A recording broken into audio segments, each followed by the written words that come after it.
வணக்கங்க. இன்றைக்கி நம்ம என்ன செய்ய போகிறோம்னாக்க ரவா உப்புமா இல்லைங்க, ரவா கிச்சடி தாங்க செய்ய போகிறோம். உப்புமான்னு சொன்னால் பல பேருக்கு பிடிக்காது, ஆனால் கிச்சடின்னு சொல்லும்போது எல்லாருக்குமே பிடிக்கும். அப்படிப்பட்ட ரவா கிச்சடி எப்படி செய்கிறது அப்படின்னு பார்க்கலாம் வாங்க. நான் ஃபஸ்ட்டு ஒரு 5 டம்ளர் தண்ணியை ஊற்றி கொதிக்க வச்சு எடுத்துக்க போகிறேன்.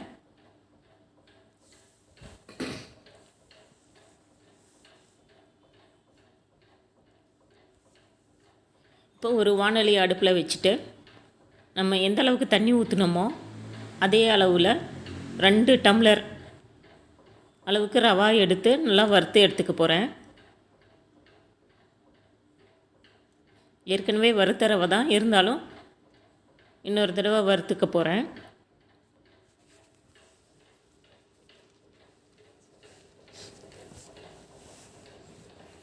இப்போ ரவா நல்லா வறுபட்டுருச்சு. இப்போ வேறொரு பாத்திரத்தில் மாற்றிக்கலாம். இப்போ அதே வாணலி அடுப்பில் வச்சுட்டு தாளிக்கிறதுக்கு தேவையான அளவு எண்ணெய் ஊற்றிக்கலாம். எண்ணெய் காஞ்சோடனே கடுகு, சோம்பு, ஒரு ஏலக்காய், 2-3 கிராம்பு, ஒரு பட்டை, அப்புறம் கொஞ்சம் கல்பாசி சேர்த்துக்கலாங்க. 2 பச்சை மிளகாய் கீரி வச்சுருக்கேன், அதையும் சேர்த்துக்கிட்டேன். ஒரு வெங்காயம், கருவேப்பிலை, அதையும் சேர்த்து நல்லா வதக்கிக்கலாம்.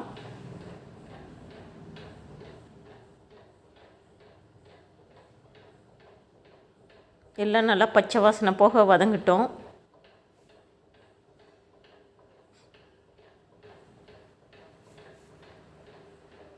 இப்போ அதில் கொஞ்சம் இஞ்சி பூண்டு பேஸ்ட்டு சேர்த்துக்கலாம்.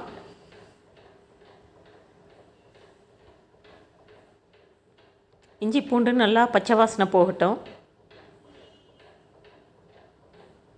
கொஞ்சமாக புதினா சேர்த்து நல்லா வதக்கிக்கலாம்.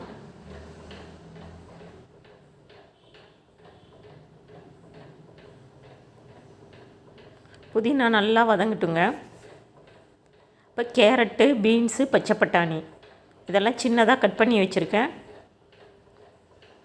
அதையும் கொட்டி நல்லா கிளறலாம்.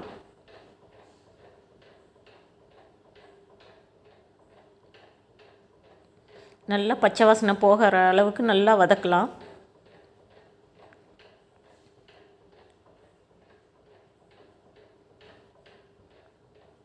மூடியை திறந்து இன்னொரு கிளறி வச்சுக்கலாம்.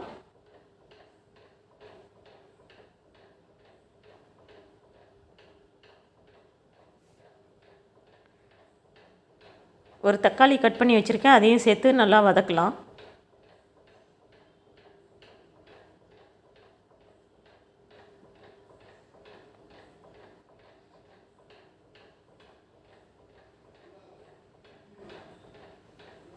தக்காளி நல்லா வதங்கட்டும்.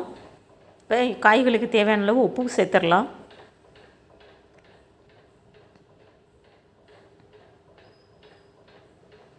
உப்பு சேர்த்தா தான் நல்லா காய்கள் வதங்கி வரும். கொஞ்சம் நேரம் மூடி போட்டு மூடிடலாம்.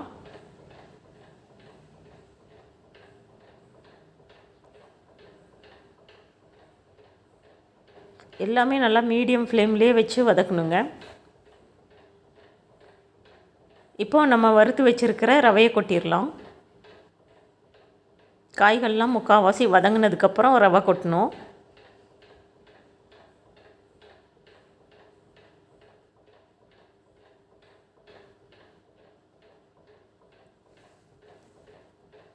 இப்படி காய்களோடவே ரவையை கொட்டி கிளறும்போது பார்த்திங்கன்னா நமக்கு கட்டிகள் வராது.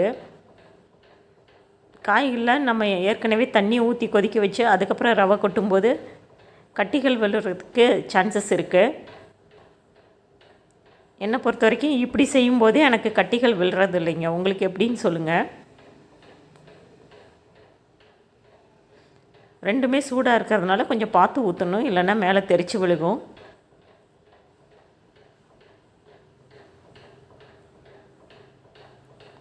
இப்போ பார்த்திங்கன்னா நமக்கே தெரியும் கொஞ்சம் கூட கட்டிகள் இல்லை.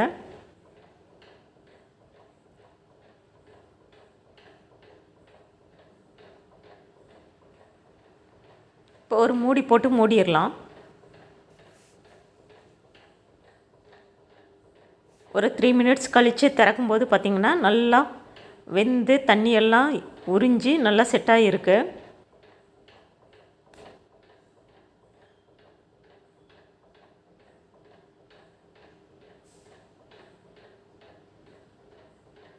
நல்லா ஒரு கிளறிக்கலாம்.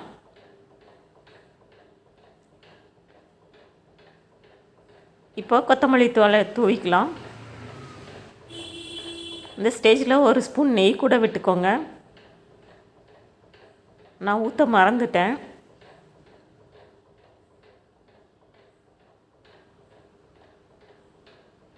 அவ்வளோதாங்க, ரவா கிச்சடி ரெடி ஆயிடுச்சு சூப்பராக. நீங்களும் இதே மாதிரி செஞ்சு பாருங்கள். இந்த வீடியோ பிடிச்சிருந்ததுன்னா லைக் பண்ணுங்கள், ஷேர் பண்ணுங்கள், சப்ஸ்கிரைப் பண்ணுங்கள்.